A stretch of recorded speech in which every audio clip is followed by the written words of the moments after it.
we won't do it, but I would actually just, in our minds, I would like to just sit together and I'd like to just talk and we could just talk as as friends or whatever. Because I had this, a whole list of teaching points I was going to go through, and I might hit a couple of them. But as I asked my wife last night, which if you're going to talk about marriage ever, and you're the husband, it'd be a good thing for you to ask your wife, honey, what would you like me to say? And as I asked her that question on the phone last night, there was this silence. I was just like, uh-oh. And then she said, tell them this, whoso findeth a wife findeth a good thing and obtains favor from the Lord. And we both had a little chuckle. But then it just got me thinking. And then she said something else. We'll get to that later. But it just got me thinking, I don't have this whole marriage thing all locked down to where I'm like the marriage expert. But I will tell you, I love my wife, and I know she loves me, and we have a story. And as I prayed about it last night, I remembered did anybody remember Kyle praying, God, if you want to take any message David has and maybe you can change it. He did that.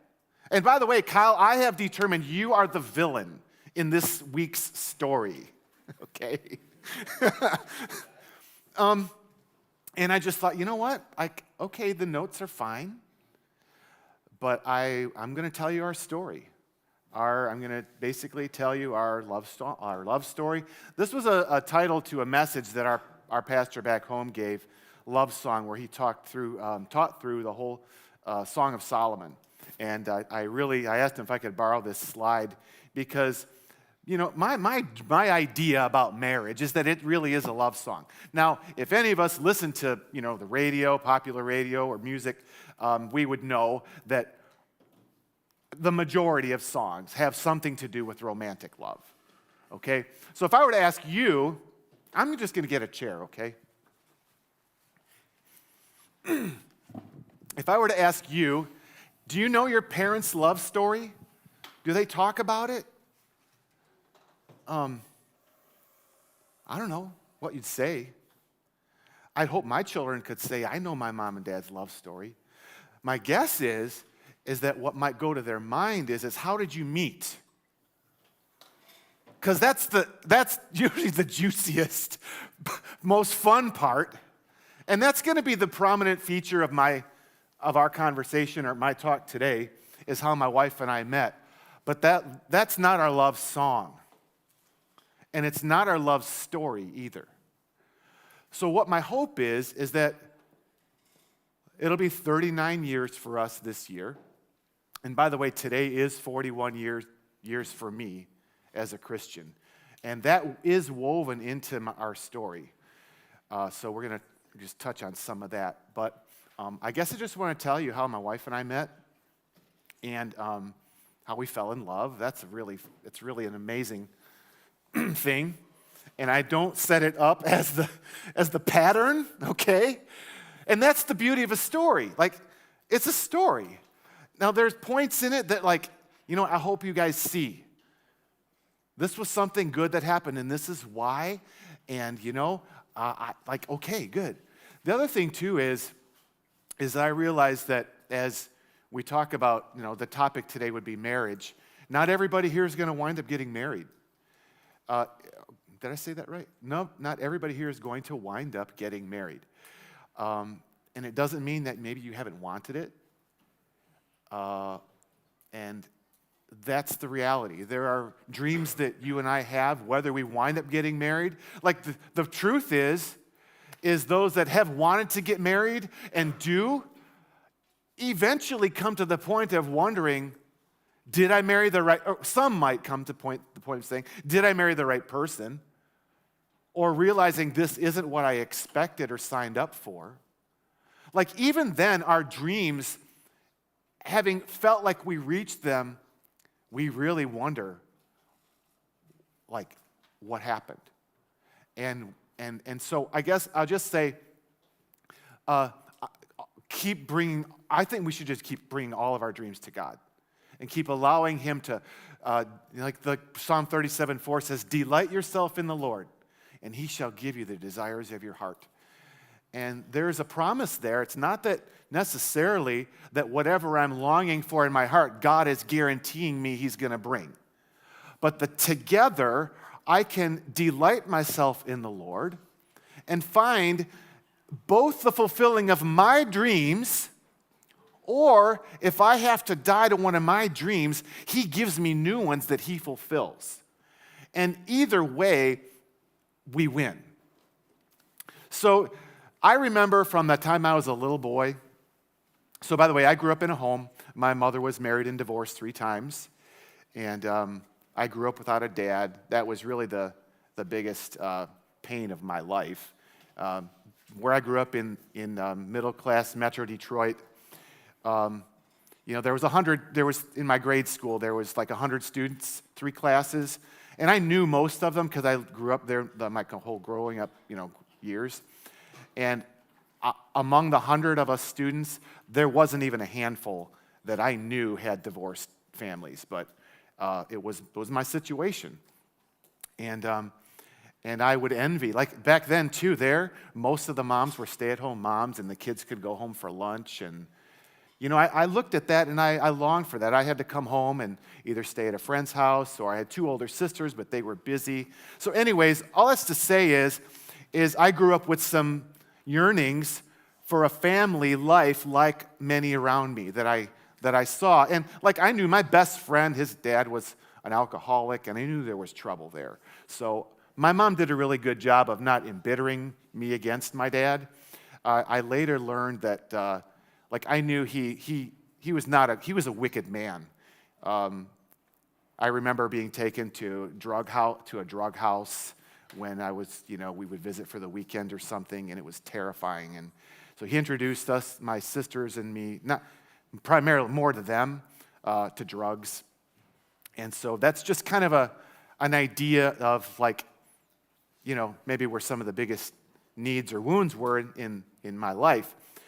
The biggest one, though, was that I just didn't have a dad, And thankfully, God gave me 2 uncles that I knew they loved me, and yet you can only expect so much from an uncle, and they've got their own life situations going on. So, but the bottom line is that to some measure, God did put a couple men in my life that I am very, very grateful for. Anyway, but what that meant is I grew up with some vulnerabilities and some emotional needs that I wound up being vulnerable to, like peer pressure. So I wound up getting into drugs and things like that. And then, you add to that some rebellion. And so by the time I was 21, I'd become bitter, and I was hopelessly dependent on drugs. But thankfully, I had a dear aunt, my mom's sister, who was a radiant beacon of light for the gospel, and she effectively led me to the Lord. And I experienced today, 41 years ago, an instantaneous, miraculous deliverance from a life-controlling drug addiction. And I felt like I had a blood transfusion. I've never had a blood transfusion, but I think if I did, that's what it would feel like. And not everybody who's dealing with an addiction gets that kind of, has that experience. I'm grateful that I did, because I can always look back and know that I didn't do that. I had battled for a while, for maybe a few months, trying with my own willpower to kick it, but without God, I knew I couldn't do it. And with my aunt's help, I knew where to look. So that wonderful thing happened to me on April 1st of 1984, and I had this friend who, for the previous 3-4 years, was a good friend to me, and her name was Lori. And I don't know what your experience is, but a straight-up friendship only between teen girls and guys is not common. And I remember listening to he was a counselor, he was on the radio, and him saying that statistically, at least in his experience, among 75%, among those that would say they're just friends in that singles age group, right?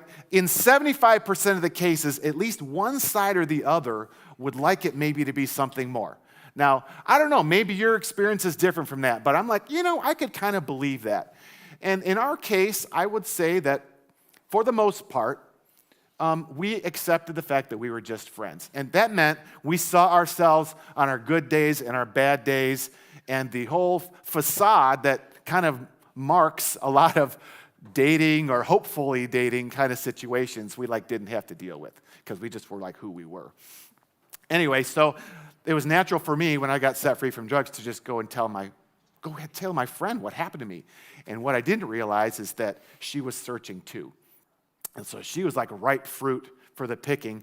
The next week, she came to church with me. She gave her life to Jesus, and church and Christ became the foundation of our friendship. So my aunt, who I told you, she'd get on the phone with me and she'd pump me up for an hour, like every day. I'm on the phone with my aunt. I'd hang the phone up with her, and then I'd call Lori. That's when we had phones with cords, And so that's what this means. And anyway, so that was our friendship. And she struggled a bit with getting disentangled from the old crowd and stuff like that for a few months. But then she wound up moving down to where I lived. And I had gotten an apartment above a laundromat. And I had been living with some guys, and it just wasn't a healthy situation. But there was an extra apartment above the laundromat down the hall for me. And I said, hey, And so she became my neighbor. And so we would go to church together. We hung out together. And it was our practice every night, at least if we did anything together, we would pray together at night. And this went on for months. And so there was this girl that I kind of liked at the church. And there were this group of young bucks that were kind of hovering around Lori. And they were always worried about, me, and they'd be like, Dave, is it okay if I ask Lori? I'm like, yeah, go ahead, that's fine. But then so in both of those situations, it's like we basically were like, this isn't right. This person isn't going to be right for me or whatever. And we both were like, God, this was the question we were both asking separately. God, who do you have for me? Do you have someone? And so this one particular night so a year went by. So if we got saved in 1984, in April, the next year, I remember going to, I think her cousin got married, and she and I drove there together, and we listened to this cassette tape, teaching tape on prayer. And I saw in her a level of repentance and faith that was like another level. And it was just like, huh. And so whether or not, we have this list that's got all these particular requirements, of who I'm looking for and I was like, what really matters is this one thing. This young woman here, who I know, is wholly given to Jesus Christ. And if she'll be faithful to him, I know that I can entrust myself to her. And for the next week, I was like, something was different. And so I think we went out there was one of the guys that we went bowling or out to Mexican or something like that. And we came back, and he left, and she and I went up to where we normally would, like with the door open in her living room, praying. And it was just like, boom. This glory cloud fell on us, and we fell in love. All right? Whatever you think that means, that's what happened. And it was done. And we were just like the most ridiculous, over-the-top, goofy couple that you'd ever known. All right? And so we show up. That was Friday. On Sunday, we come to church, and everybody's like, what's up, you guys? And we're beaming, okay? And my wife worked with one of the guys who was a deacon in the church. He was a really good he was young. We thought he was older because he was 30. You know how old 30-year-olds are to you guys. That's how it felt to us. We're he's this older guy. Anyway, but he's so Lori, he's looking at us, and his wife, they're like, hey, you guys. So Monday, Lori goes to work because she's working for him. He's like, well, did he ask you to marry him? And she's like, no. He's like, he needs to ask you to marry him. This is like 2 days later, okay? She and I are 1 year out of the world, and the party, like all that, and he's like, he needs to ask you to marry him. And she's like, well, he didn't. He's like, well, do you want me to call him? So she's like, okay. So he calls me up, or I call him, whatever it was. And he's like, you got to ask her to marry you. I'm like, well, I know we're going to. Like, that's how we're at, where we're at. He's like, you have to ask her. And so for a day, I'm like wrestling with this. He's like, okay. I'm like, okay. And so Tuesday, that night, I'm like, Lori, will you serve Christ with me as my wife? And she said, yep. We had never gone on a date yet. But we're engaged to be married. And I don't know why God gave us such a level of assurance or confidence, and why, so that guy, he just passed away about a year ago. And I saw him, he was a good friend to my cousin. Anyways, we didn't see much of each other because we moved away from that church and moved away. But anyway, I saw him a few years before he passed away. He'd been sick, and he's like, we talked. He's like, Dave, would you do my funeral? I'm like, yeah, Chris, I would. He's like, okay, because he dealt with cancer, and he's like, it could come back. So when he died, his wife called me up and said, Chris wanted you to do his funeral. Would you still do it? And I said, absolutely. And I got to hear stories of that guy and his faith and his influence. And for him to have the boldness to talk to me, the boldness and the discernment to say to me, a fatherless young guy, just like in love, but to confront me like that was like a feature of that guy's life. And I asked his wife, I said, do you mind if I tell that story? And she's like, absolutely, go ahead. And it was just like he was a very remarkable young man. And in our life, in that moment, he was exactly who we needed to affirm what was actually God was doing, but then to give me that nudge. Anyway, so we got married a year later, and I will say that we had a year engagement. We had to learn to date. We did premarital counseling. And like I say, we started off with such a heavy flood of romantic love that the point came where we had to recognize we needed some boundaries, and we got some good counsel. But I'll tell you how strictly I had to put my boundaries, guys and girls. Like, we got to where I barely couldn't even hold my wife's hand. That's how strong. And you have, some of you might not recognize or realize or know how powerful just holding someone's hand in that you're in love with. It's a big deal, right? If we talk about boundaries, how far did you go, or how far can we go? I'm like, holding hands was about the limit for me. All right? And we weren't in a religious, legalistic setting. I'm just being real with you all. But that year was a good year. So we wound up getting married. I do have pictures now. And I'll just say this too. Nathan talked about us being put on display. And there was a book we read a number of years ago, called In the Arena. And it was written by a woman missionary named Isabel Kuhn. And she talked about her experiences in the mission field, and especially the hardships and things, as her arena experience. In the arena, you're the gladiators in the arena that the people are watching, and they're spectators. And I would put our home lives effectively in that arena, in the same way. It's going to be, if you get married, or whatever your primary realm of relationships is, it's your arena. And if you get married and you have a family, there's no doubt that is your arena. and it's the place where the battles are fought and your skills are tried, and you fight and you battle and you sweat and you cry, and the victories are there, right?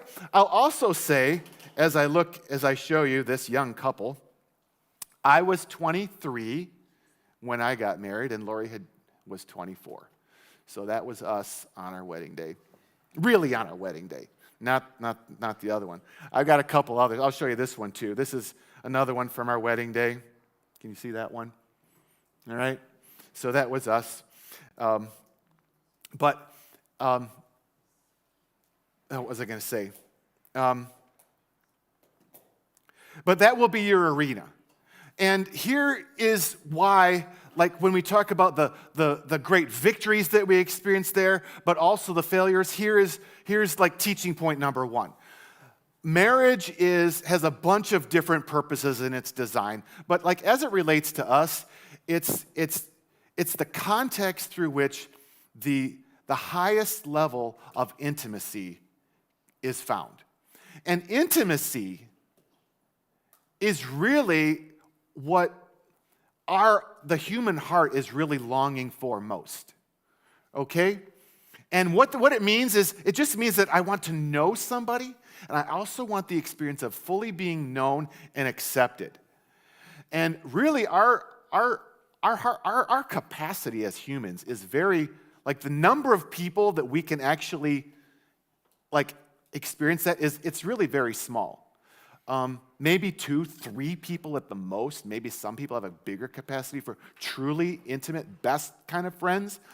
But in marriage, that may not be your case. I can hear people saying, I'm marrying my best friend.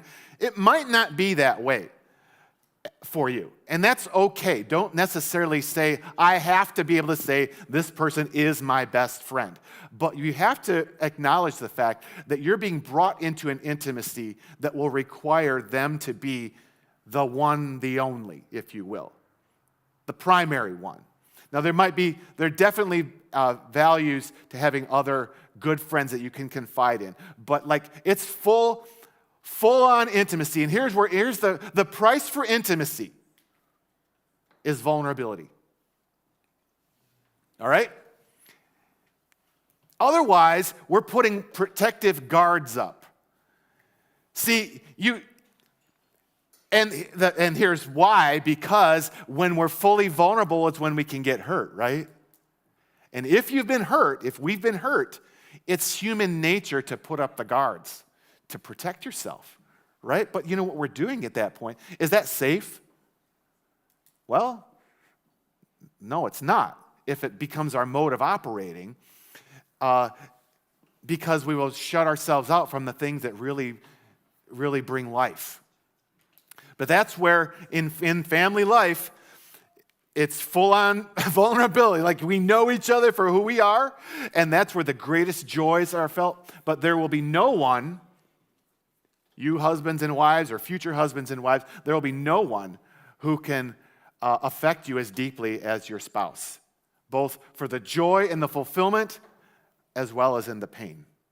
And the reason is because you're fully vulnerable to them. You're fully exposed. And if you think about the progression, and we'll talk about this a bit tomorrow, but as kind of like a prelude to that, the movement toward intimacy for a relationship that's going to land in marriage acknowledges and respects us as a spirit, soul, and body, as people, all right? And the movement toward intimacy, ideally, is all of that is in sync, all right? You're developing together as emotional and intellectual people, and you're respecting the physical aspect of that movement toward it. But, on your wedding day, it's full-on intimacy, it's full-on exposure, right? And I don't mean to be lewd or anything, but that's the image, right?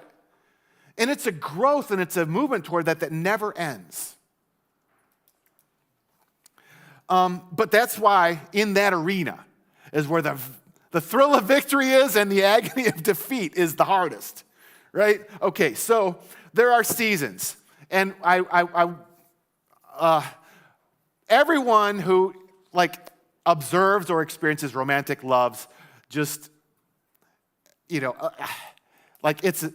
why all the songs are written about it. It's very, very powerful. And I think it's supposed to be. First of all, if all of us who, have been married for any period of time, a longer period of time at least, if we knew all the things about our spouse, when we were engaged that we do when we're love is blind for a good reason. It's also dangerous and risky, but I think there's a kind of a benefit to romantic love as well. It helps us to have faith and hope that we can do it. But as I said on Sunday, that this couple looking at you there, both of whom came from broken homes, dysfunctional homes, pretty much didn't have any reason to hope that they could fare any better except they'd found Jesus Christ and his love for them and their love for each other and their commitment primarily to him first was okay, well, with his help, we think it can work. We think we can build something beautiful. And so that was the foundation that we had. And I would say for us, the adjustment into marriage was really easy. It's not that way for everybody. Some people talk about the battles and wars they fight in the first year. And some do. We didn't. But I would say our struggles came, some years later. But the reality is, and I've told this to, something my son Jacob told me I need to say, I said it at his wedding. He says, you need to tell everybody this. He said, you told us at our wedding that there are likely going to come in sooner or later a place in your marriage when all you have left is the vows. Now, anyone who has experienced romantic love, and especially if you've stepped through into marriage, you all did the vows. But you're you don't realize why we needed them.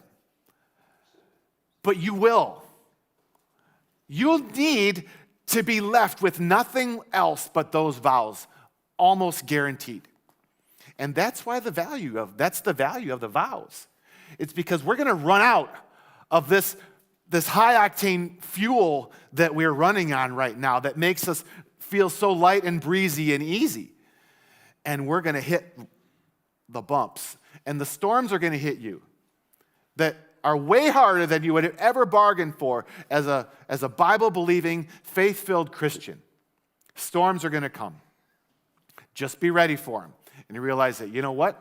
That's what the vows are for, and that's just part of life.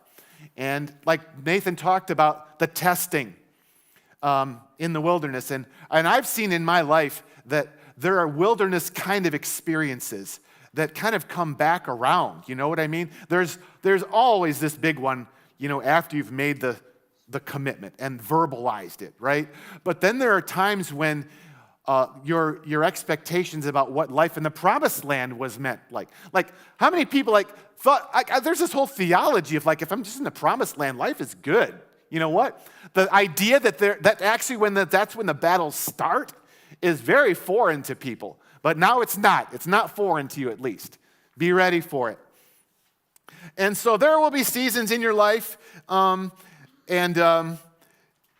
one of the things that we acknowledged early on, and we're grateful for that, is that marriage to us involved family, children, right? If God would give us children, we were okay. And this was our I don't know what you want to call this. What season of life is this, buddy? Is this the hillbilly season? I don't know. This was the poor season of our life for sure. But look how rich we were. Amen. This is probably the season where we were dumpster diving or whatever. Some of my girls were like, Dad, don't even talk about that. But you know what? Whatever. We were all in and we were a team and life was good.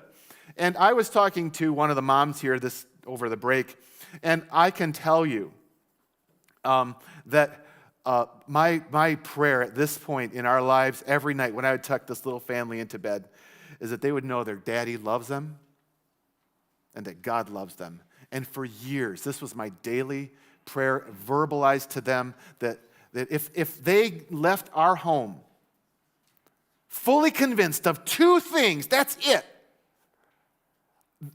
One, that God loved them, and that two, Daddy loved them, then I'd done it. I'd done my job. And not long after that, I added a third thing, that Daddy loved Mama, because I realized that a lot of children live in fear, because there's tension sometimes, and it's hard. And, Mom and Dad don't always agree, and that kind of stuff. And those insecurities can creep in there. So I added that third thing. And for years, that was my prayer, and we committed that love would be the defining feature and goal of our house. The only rule was that we would love each other. And when Nathan talks about the statistics of children or youth or whatever that grow up in the church and then leave when they hit college years, they are very high. And one of my son-in-laws he's a pastor now, but he was a youth pastor at the time, very much engaged in helping those young, you guys, figure out life and win, And he had this statistic out, and you know what? Interestingly, and so if you guys are going to build your homes, here you go. You're getting these things just kind of randomly tossed out. I would say, make love the defining feature of the home you built for yourself. No negotiating that. That's it. And that your children know you love them, and that your wife or your husband knows you are committed to them. And it's refreshed and it's renewed verbally and through your actions and through humility and serving. But among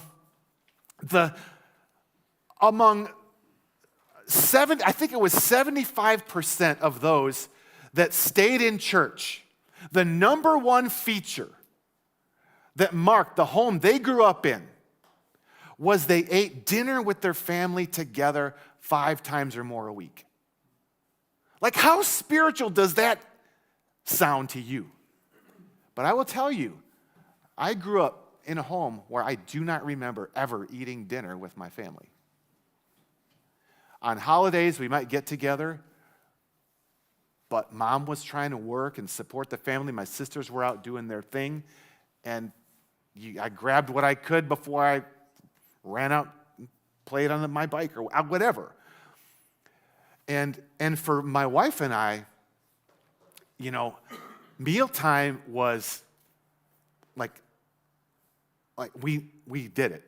We valued mealtime. We memorized Bible verses before. By the way, if you ever want to apply some useful methods to helping with Bible memorization, do it before you say amen and everyone can eat. We memorized whole chapters of the Bible waiting, and everybody's waiting. Can we eat now, But we did it. We had fun.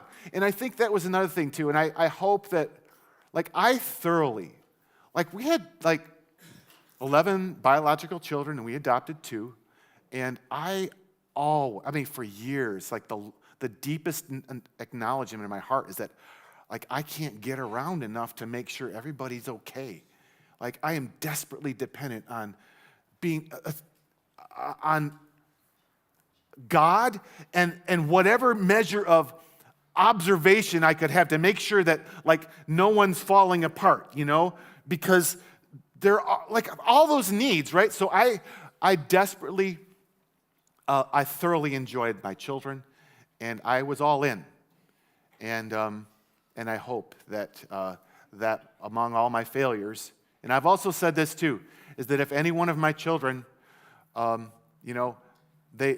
failures alone would justify them in not following in the faith that I proclaimed. So if they're walking in the faith that I possess, they've taken it for themselves, it's because they've chosen to be merciful to me and to put the culture that we had in our home to the test for themselves. And that's really where you guys are at right now.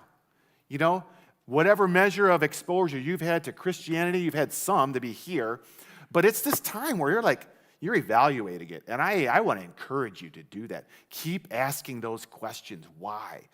Be willing to put it to the test. Be willing to ask the hard questions of God and of people that you trust. And be willing to trust God for the answers. Because he's not at all like, he's like, fine, let's talk, So that was us in, I would probably say, one of the busiest seasons of life where almost nothing external to family life was going on. And this is part of one of the seasons. Like some of us are very we're busy young people. We're ambitious. We're building businesses. We're in sports. We've got all these things going on. And when you get married, you've got to start paring things back. And especially if children come along, there's just some adjustments that happen. One guy used to call this season of life right here the business and babies season of life. And here's the conflict. I was talking to Will today. At the time in our life, I was about 35 there. At the time in my life where my work life needs my most investments, my children need the most investments too. What is going to give? And it's kind of like God built dependency. He built failure into this whole thing. In your 20s, if you haven't, your whole future career is ahead of you. And yet that's the time when you're most equipped to bring children into the world. What's it going to be?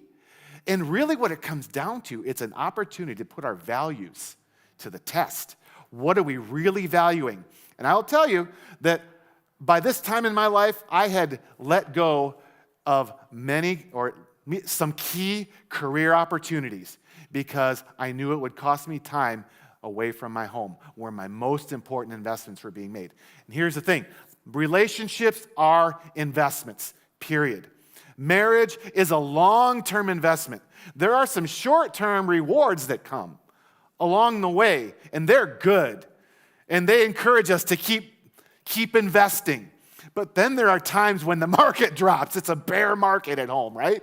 You got to stay in. Because the greatest payoffs from Psalm 128, really at least, are there at the end. That you see the peace of Jerusalem and your children's children. And it all comes down to what our values are now. Will you love your wife, dad, husband? No matter what. For better or for worse. I don't think those are just fine-sounding words that everyone hears at a wedding. It will become reality. For richer or for poor. This was our poorer season. And it wasn't easy. But what are you going to do, right? You got one life to invest. You're going to invest it where you need to. So, marriage. All right. I've discovered something, and it took me a while. I'm going to try and do this. No, we don't have time. Do we have 3 minutes? Can I pull this video up? Because it really is consistent with where does the conflict, where does the tension show up?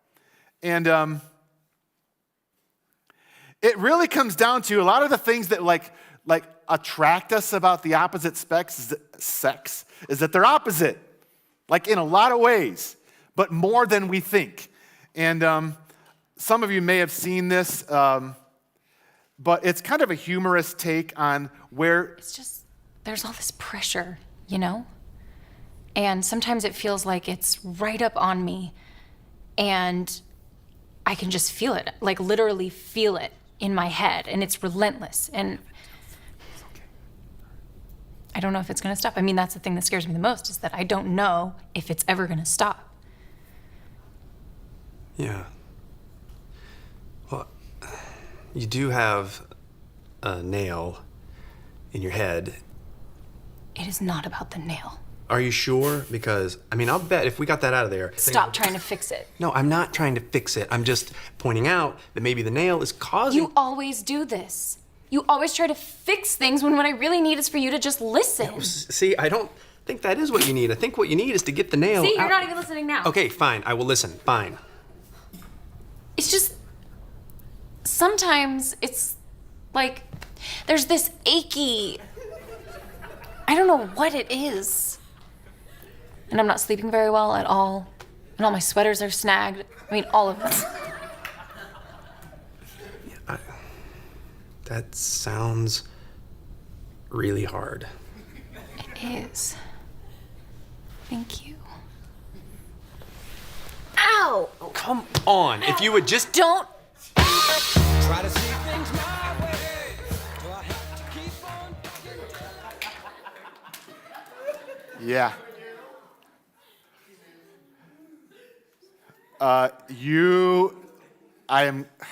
That is so close to real life. And I'm really glad that both men and women participated in that together. And my hope is that we can both laugh and see our vulnerabilities in those kind of areas, as well as commit to being who we really need to be for our for one another. All right, but it really is true, guys. John Eldredge put it this way. He says, "A wife is not a problem to be fixed, but a mystery to be embraced." That is good wisdom. And girls, I will just tell you that we do not understand you. And that is okay. And I have also discovered this. So the common argument against men is, yes, we do want to fix it. But husbands, have you ever listened to your wives talk with their friends about their problems? You talk about fixers. They're throwing opinions and answers and solutions like rapid fire at one another, and they don't seem to care. Like, fine. Like, they're okay with it. But if the husband comes up and too quickly offers, like, there's a difference. It's a highlight of the intimacy thing at work. And husbands, you are just going to have to learn, and we're going to really go into this Friday, how to labor and fight for the health of that relationship. And part of it is giving your wife room to just make herself vulnerable and feel safe doing so. Because when we come back real quickly with the abrupt solution, we may be right. Like this one here, the guy was right. But ultimately, it's easier to be right than it is to be loving. Right? And men want to be right more than anything, I think. Because that's what we're called to do. We're called to do stuff, accomplish stuff, fix it, build it, make it work. But a marriage relationship, they don't operate like the machine you run. They're people. So, all right. Here is a great quote from C.S. Lewis. To love at all is to be vulnerable. Love anything, and your heart will certainly be wrung and possibly broken. The only place outside heaven where you can be perfectly safe from all the dangers of love is hell. And God says, love anyway. And I think this is where my invitation, pretty much every session, is to be honest and explore the places where, we've been hurt in these relational areas of our life. Because they do mark us. They do affect our sense of hope, our sense of trust in people, trust in God. And I wish I could tell you this weren't true, but I can tell you, to the degree you're willing to love is the degree to which you are certainly going to be hurt. But it's worth it anyways. And when you realize that God took the same risk as he's calling us to do, it really does help us to realize that not only, in fact, one of the reasons why Jesus came in the flesh in Hebrews 1, 2, and 4, basically, it's one of the qualifications that Jesus has as our high priest is that he took on flesh so that we could know he felt everything we feel. And that qualifies him to be the high priest, but it also assures our hearts that when we come with our hurts, with our struggles, he's not standing there in judgment of us. He's saying, I know, I'm with you, I felt it. And there's a great sense of comfort and assurance that we have, that when we come to the throne of grace, we're not being despised for our vulnerabilities and our weaknesses.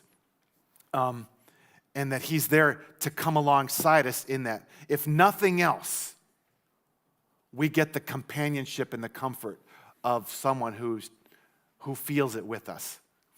And that's all we need. We're the wife in that situation, aren't we? We just need to know that he feels it with us and he cares. The fact that we're hurting matters to Jesus.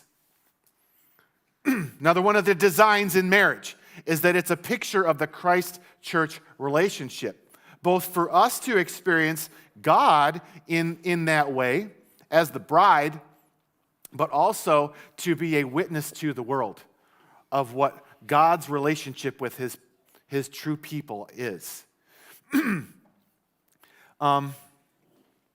And as we think about so let's just go back here to this slide here. And again, this is when we were, everyone was younger. Everyone was all at home. In fact, we didn't even have Melody and Elijah yet. Was Phoebe even there, buddy? No. So this was like 1999. So, but within the next 3 to 5 years, we had the full set of who we became as a family. But this was our world. And there's a lot of sacrifices. Like, I know that we felt like there was all kind of church meetings we could never go to. There were, after whatever, like extracurricular activities like sports, things like we just couldn't do. It just was everything to just get up in the morning, start moving in the same direction, make it through mealtime, school, bedtime, and we made it, And you can feel like you're missing out on a lot. But when we accept that those boundaries are good, they're what are we going to do? Wish we did. Who are we going to throw back so we could no, right? No, this is who we are. But this was, this was life, right? So what was the quote I was going to do here? So we can feel like we're not making much of an impact, right? People are snickering at us. Okay, it hurts a little bit, but it's like they have no clue. They don't know what joy we have. And to the point of what, okay, so mealtime every day, yes, we did that. But again, if the home environment is healthy, not perfect, but healthy, eventually, the people growing up in that, they begin to recognize, yeah, we're different, and it's not just because there's so many of us. Okay, I wish I could turn the clock back or somehow step outside of myself and watch all 15 of us pile out of our 15-passenger van. Somebody's got a big, long loaf of bread van out here. I don't know, who is it? It's you guys. God bless you. I would love to see all 15 of us. I could look in the rearview mirror, and I knew everybody was in the van if there were no empty seats. And we would count off sometimes too, just to make sure. But you can feel like what is the point here? But G.K. Chesterton had this quote here that I think is so right on. The most extraordinary thing is an ordinary man and an ordinary woman and their ordinary children. What does that mean? It just means that the sum things of what makes life worth living are are the ordinary things of relationships. The day-to-day things that make for a life, a daily life. And if you think about, so you can read the book of Acts, you can sit down. Nathan, if you run it on 1.5 speed, you can listen to the book of Acts probably in an hour and a half. Okay? Do you know how many years you've covered? 30 maybe? All right? And we can think of the book of Acts as the daily normal Christian life for the Bible-believing, faith-filled Christian. And it's all this stuff happening, what you don't get. And I invite you to look at a map and take Acts 16 and map out where Paul said their journey took them. When they started out, when they picked up Timothy, was it in wherever it was? And then they wind up in Macedonia, Philippi, by the latter part of the chapter. Do you know how many miles they've traveled? How long will it take to travel 800 miles by camel or on foot? And you read it in 11 verses or whatever it is. What was going on for the life of the holy, righteous, spirit-filled apostles for 800 miles on foot or on camel train? Daily life. Getting food, making tents, buying, selling, tending to someone who stepped on a sharp rock, whatever.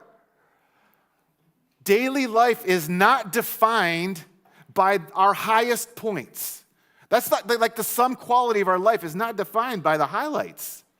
It's defined by the sum total of the everyday stuff that never makes the headlines until the end. Till the legacy of really who we are and who we've built in this home is set on display. And I'll tell you what, it's worth it.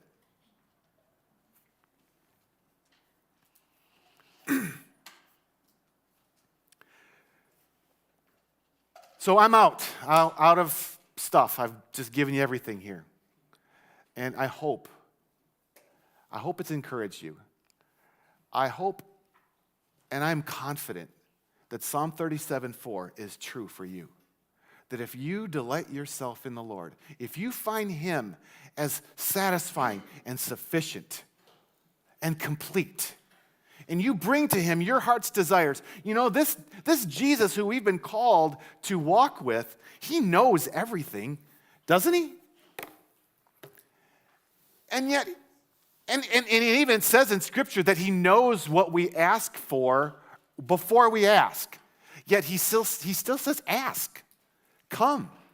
There are even times God changes His mind. He sets out with this plan, decrees it, and then one of his children comes along and says, are you sure, God?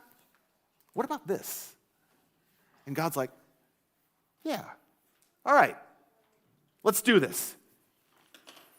So I think I just want to leave you with that Psalm 37:4 is a rock-solid promise that allows us the flexibility to let our dreams be known and voiced and to be honest about our own hearts and yet process them in the relationship we have with God and in the sovereign outworking of that plan.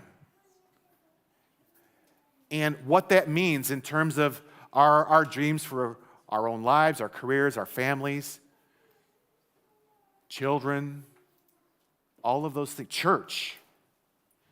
All right? Some of you have come through hard church stuff.